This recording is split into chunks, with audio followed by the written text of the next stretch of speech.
cita dengan izin Allah ya, baca, tulis, hitung dan baca Quran di tangan ibunya sendiri. Ini saya buat dari anak pertama sampai anak nomor 11. Sebelum meninggal juga sudah banyak hafalan surat-surat pendeknya di juz 30.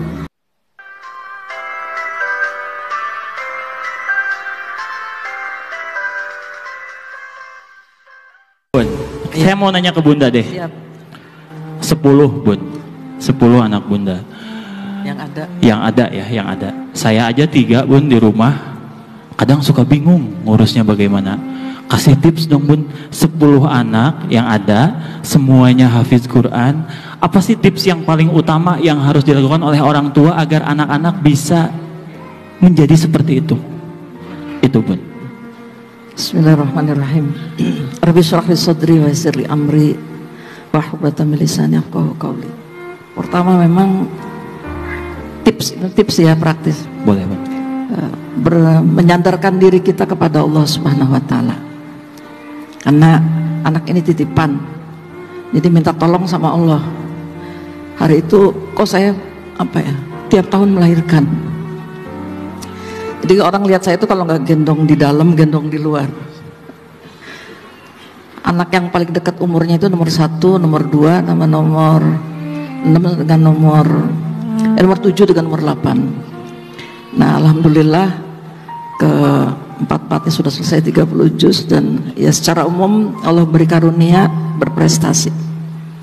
Yang kedua, memang harus kerjasama dengan suami, ini penting. Alhamdulillah ada bapak dan ibu di sini hadir. Tepuk tangan buat bapak-bapak utamanya. Tepuk tangan bapak-bapak. Karena pemimpin dalam keluarga itu adalah bapak. Ya. Istri pada dasarnya yang mengikuti visi bapak. Dan alhamdulillah suami saya klop, Allah kasih. Ya, dia sibuk dakwah, tahu-tahu dilihat sampai rumah anak-anaknya udah pada pintar ngaji. Masya Allah. Udah bisa baca Quran, hafalannya sudah nambah. Begitu lihat saya hamil terus, jadi dia ambil anak yang paling gede untuk setoran hafalan sama bapak. Nah, saya sementara pegang adik-adiknya. Yang ketiga, memang ini tips juga ya, saya kira penting Bapak Ibu membuat peta kayak kurikulum lah gitu. Ada target-target, misalnya anak kita umur 6 tahun harus sudah selesai membaca Al-Quran dengan bacaan dan tajwid yang benar. Jadi dulu cita-cita saya sebenarnya bukan menjadikan anak-anak hafiz, tapi kepingin anak-anak jadi anak yang soleh. Insya Allah. Nah, soleh itu mencakup semuanya. Nah, Allah kasih ya kemudahan untuk menghafal Al-Quran. Ini juga sesuai insya Allah dengan perintah Allah dalam Al-Quran. Rabbi habli minas solihin. Juga hadis Rasulullah SAW, waladun solihun yad'u lahu. Jadi yang diminta oleh Allah kepada kita bagaimana mendidik anak-anak menjadi anak yang soleh.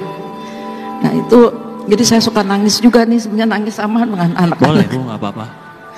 Kalau nangis saya itu kalau anak-anak udah di atas 7 tahun, saya takut mereka nggak bisa baca Quran. Jadi saya sampai yang ini keempat ya, janji saya kepada Allah, pokoknya gimana jangan sampai anak-anak bisa baca Quran di tangan orang lain. Anak-anak 11-11-nya alhamdulillah saya sendiri. Jadi saya punya cita-cita dengan izin Allah ya, baca, tulis, hitung dan baca Quran di tangan ibunya sendiri. Ini saya buat dari anak pertama sampai anak nomor 11. Sebelum meninggal juga sudah banyak hafalan surat-surat pendeknya di juz 30. Umur 4 tahun Allah panggil. 4 tahun ya. Nah, itu jadi dibuat kurikulumnya Mas. Sampai di kurikulum ya, ya dibuat, saya bikin sendiri. Tantangannya ada sih. Nah ini nggak sendirian ya, sama suami, sama keluarga besar. Tapi memang harus istiqomah. Itu yang kelima, kita harus konsisten. Kenapa bisa konsisten? Saya kira ini juga hadiah dari Allah Subhanahu Wa Taala, hidayah. Dan tiba-tiba ada perasaan takut kalau saya tiba-tiba Allah panggil anak-anak saya belum bisa baca Quran. Karena Al-Quran itu penting sekali dalam kehidupan kita. Ya alhamdulillah kemudian Allah buka pintu-pintu lainnya. Saya kira ini insya Allah. Masya Allah. Boleh tepuk tangan sekali lagi, itu luar biasa. Saya kayak ngerasa ngobrol sama ibu saya sendiri, maaf ya Mas ya. Makanya saya juga kalau ngobrol sama ibu kayak gini. Tapi memang tips-tips ini wah super semua Kak Danu. Banget. Ya, alhamdulillah. Bagaimana? Belum tentu bisa ngelakuinnya juga nih. Tapi tadi jadi motivasi juga buat saya di rumah nanti. Bang Ari juga gitu ya? Iya. Punya 3 aja Bang Ari ya? 3 betul. Tapi nggak sulung semua sih. Saya juga tadi bercanda kok. Bercanda.